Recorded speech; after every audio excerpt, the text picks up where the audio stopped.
canción del Lima Quintana que dice así: no veo el cielo, madre, solo un pañuelo blanco.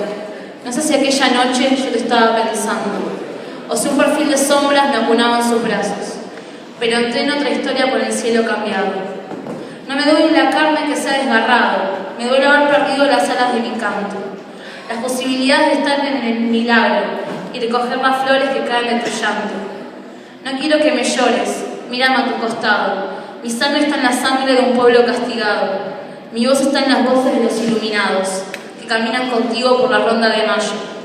No quiero que me llores ahora que te hablo, mi corazón te crece cuando extiendes las manos y acaricias las cosas que siempre hemos amado, la libertad y el alma de todos los hermanos. No sé si aquella noche amanecí llorando, o si alguna paloma se murió de espanto. La vida que he esperado tanto es el cielo que crece sobre tu pañuelo blanco.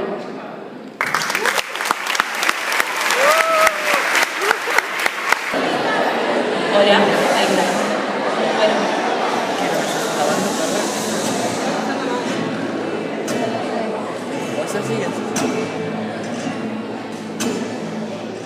Militar que toma de más y cree que la guerra es un pro de la paz, pero se enfrenta a la dama de hierro y la guerra es el juego que mejor puede el imperio.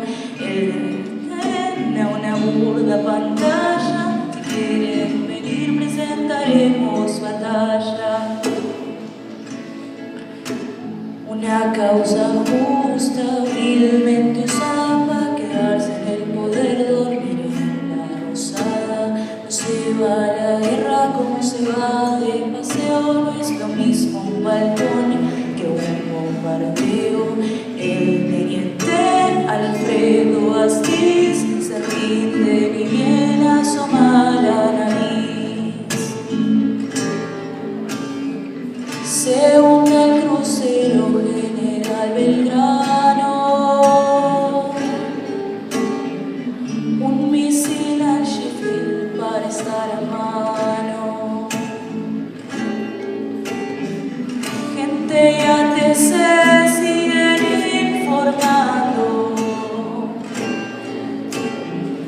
aparentemente estamos ganando.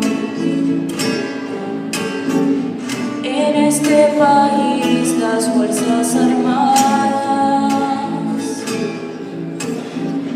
obligan a los nenes a jugar con granadas,